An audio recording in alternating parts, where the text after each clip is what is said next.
Salut à vous, j'espère que vous allez bien, j'espère que vous profitez très bien de votre week-end tout simplement. Moi, j'en profite au maximum. Alors, aujourd'hui tout simplement, on va parler d'un sujet très important. Vous savez, on est en septembre et quand on est en septembre, ça veut dire rentrée scolaire, que vous soyez au Canada, en Afrique, en Asie, en Europe, c'est la rentrée scolaire, donc tout le monde se prépare déjà. Alors, pour ceux qui sont déjà au Canada, qui viennent d'entrer au Canada tantôt, bienvenue à vous.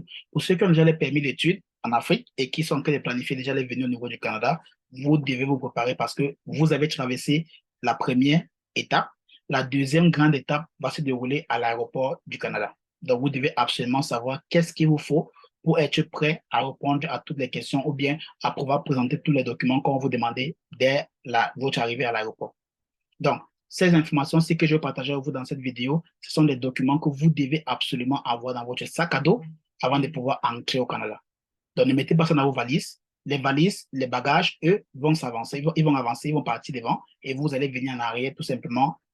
Et pour cela, quand vous allez entrer au Canada, on va vous demander certains documents. Voilà pourquoi vous devez absolument les avoir dans votre sac à dos.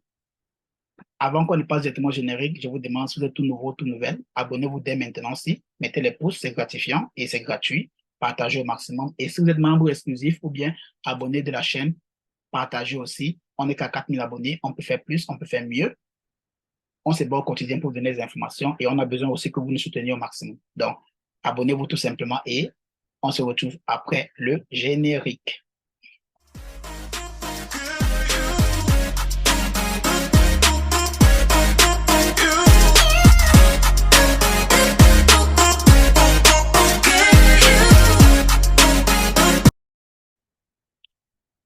Quand vous allez arriver au Canada, quand vous avez obtenu votre permis d'études, on vous envoie, le gouvernement du Canada va vous envoyer votre lettre pour le point d'entrée. Donc, avec votre permis d'études, la lettre pour le point d'entrée, et vous allez envoyer votre passeport pour qu'on puisse mettre le visa dessus, et vous allez obtenir cela. Maintenant, ce n'est pas fini. Ne pensez pas que c'est fini, ce n'est pas du tout fini. Le combat continue toujours. Donc, vous allez devoir voyager maintenant, atterrir au Canada, et quand vous allez atterrir au Canada tantôt, c'est là-bas qu'il y aura encore un autre contrôle. Donc, les documents que vous avez ne vous permettent pas d'entrer au Canada. Ça vous permet d'atterrir au Canada, mais pas d'entrer. Pour entrer, ce sont les agents frontaliers qui vont vous donner une autorisation, donc votre permis d'études et votre permis de stage pour ceux qui ont un programme avec stage, ou bien votre permis d'études pour ceux qui n'ont pas de stage. Vous voyez un peu. Alors, les informations que je vais partager avec vous, les documents que je vais parler ici dans cette vidéo, sont les documents que vous devez absolument avoir dans votre sac à dos avant de monter dans l'avion. Parce que c'est le sac là que vous devez avoir avec vous jusqu'à ce que vous arrivez au Canada. Et quand on vous demande un document, vous retirez seulement dans votre sac et vous présentez à l'agent frontalier. Le premier document, c'est votre passeport, bien sûr, avec le visa dessus. Le deuxième document, c'est la lettre pour le point d'entrée que vous allez recevoir quand vous recevez votre confirmation de permis d'études. Une preuve de fonds, donc ça veut dire tous les documents que vous avez fournis pendant votre permis d'études, pendant votre demande de permis d'études, tous les documents que vous avez mis en avant comme preuve de fonds, vous devez avoir une copie de tout cela dans votre sac à dos. Une preuve d'assurance maladie, vous pouvez l'obtenir directement via votre établissement. Ça veut dire, si vous donnez l'admission, causez avec eux que vous voulez une assurance maladie parce que c'est important, parce que vous, c'est au Canada et il veut se rassurer que si vous êtes malade, vous pouvez prendre soin de vous sans problème. Donc, c'est mieux de passer par l'établissement parce que c'est moins coûteux vers eux. Ils ont des liens d'affiliation avec certaines entreprises d'assurance maladie pour les étudiants internationaux. Donc, de préférence, passez par votre établissement. Parfois, mais c'est obligatoire. Donc, quand vous allez avoir l'assurance maladie, là, vous devez avoir une copie de ça dans votre sac, bien sûr. Le billet de départ du Canada. Donc, ça veut dire, le billet de départ, ça veut dire, genre, il veut que vous payiez un billet d'avion quand vous allez terminer vos études pour prouver qu'après vos études, vous allez rentrer dans votre pays. Mais vous n'êtes pas obligé de payer cela. Vous pouvez simplement, dans votre preuve de fonds, vous pouvez simplement avoir assez de fonds, beaucoup de fonds comme preuve.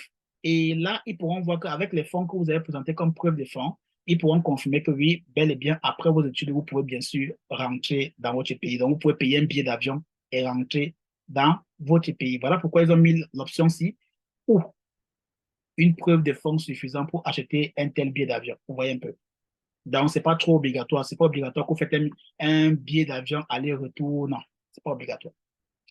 Parce que si vous avez assez de fonds, ça veut dire que vous pouvez payer votre billet d'avion retour. Et le sixième document, c'est quoi? Les copies des documents que vous avez fournis à l'appui de votre demande de permis de travail. Bon, ça, c'est pour ceux qui vont venir avec un permis de travail. Pour vous qui allez venir avec un permis d'études, vous allez devoir présenter une copie des documents que vous avez fournis pendant votre demande de permis d'études. Ça veut dire tous les documents que votre établissement vous a fournis, vous a donné pour que vous puissiez faire votre demande d'études. Vous devez avoir une copie de tous ces documents-là, je dis bien de tout. Vous voyez un peu, vous allez maintenant ajouter cela sur les autres documents que je viens de citer tantôt. Mais ce n'est pas tout. Ils n'ont pas tout cité ici là et je vais pouvoir profiter pour vous donner les autres documents que vous devez avoir avec vous. L'autre document, le septième document que vous devez absolument avoir avec vous tantôt, c'est quoi? C'est le logement. Vous devez avoir un contrat de bail signé par un bailleur que vous avez un endroit où vous allez dormir. Très important. Et si vous n'arrivez pas à trouver cela via votre établissement, vous pouvez directement causer avec eux et obtenir peut-être un logement à l'hôtel. Rapidement, c'est important. Vous devez obtenir un logement à l'hôtel d'au moins 20 jours. Minimum 20 jours. Ça serait coûteux, oui, mais de préférence, si vous pouvez obtenir un logement où vous avez payé pour un mois, 30 jours, tant mieux. Vous voyez un peu? Tant mieux. Et les meilleures personnes auxquelles vous pouvez vous référer, c'est votre établissement. Parce que c'est eux qui vous ont donné l'admission et l'assurance maladie, et c'est les seules personnes que vous devez absolument croire. Donc, c'est les seules personnes que vous devez mettre une confiance, si je peux le dire ainsi, une confiance parce que c'est grâce à eux que vous venez au Canada. Vous voyez un peu? Donc, si vous pouvez passer par votre établissement, tant mieux. Parce que moi, j'ai été passé par mon établissement. Donc, j'ai obtenu un logement. C'est un Airbnb que vous allez payer. Et ensuite, maintenant, il vous donne le bailleur, si le contrat de bail, il vous envoie la copie. C'est grâce à ça maintenant que vous allez mettre dans votre document et présenter cela à l'agent frontalier que voilà où je vais dormir, tout simplement. Parfois, il y a des agents frontaliers qui appellent le bailleur pour confirmer. Donc, c'est important d'avoir des informations véridiques, donc vraies.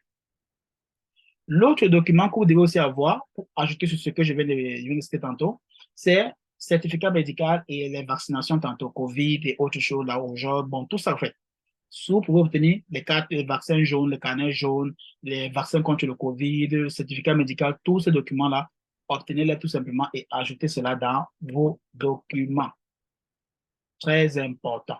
Ajoutez-les dans vos documents. Et voilà tous les documents que vous devez seulement porter et mettre dans votre sac à dos. Pendant que vos valises et vos bagages s'avancent, vous venez derrière avec vos documents. Quand vous allez arriver à l'aéroport, on vous demande des informations. Vous retirez seulement tout cela dans votre sac et vous les donnez simplement que voilà ça. Et il est important de classifier, il dit bien de classifier cela. Comme vous voyez cela, voilà ça. Il est important de classifier ça comme vous voyez là. C'est très important. Les deux documents que j'ai ajoutés là tantôt, c'est-à-dire le contrat de bail et les certificats médicaux de vaccin là, doivent être en dernière position. Maintenant, les plus importants, c'est votre passeport, votre lettre pour le point d'entrée, preuve de fonds, preuve d'assurance maladie. Vous voyez un peu, vous classifiez ça comme ça. Là, quand l'agent va prendre, il ou elle pourra simplement vérifier, OK, OK, OK, et c'est tout. Là, quand vous avez tout ça bien classifié comme ça, ils n'ont plus le choix que de vous donner votre permis d'études. Ils impriment ça et vous donnent ça. OK, c'est bon, bienvenue au Canada. C'est tout. Là, ça fait c'est qu'ils évitent de vous poser des questions, des choses qu'ils n'ont pas vues ou bien qu'ils suspectent un peu là. Donc, là, c'était principalement les informations que je voulais partager avec vous pour ceux qui arrivent au Canada déjà. Donc, pour ceux qui vont bientôt entrer au Canada, voilà les informations que vous devez absolument avoir pour ne pas tomber dans le piège que beaucoup sont tombés. Donc, ne mettez rien comme information d'immigration dans vos valises, dans vos bagages. Mettez-les dans votre sac à dos. Ce que vous mettez dans vos valises, c'est vos habits, vos vêtements, vos petits grignotements et consorts, notus et sacs, chaussures, pantalons, habits, tout ça. Voilà ce que vous mettez dans vos valises. Mais tout ce qui concerne documentation qui vous ont permis d'obtenir venir au Canada, mettez-les dans votre sac à dos. Voilà.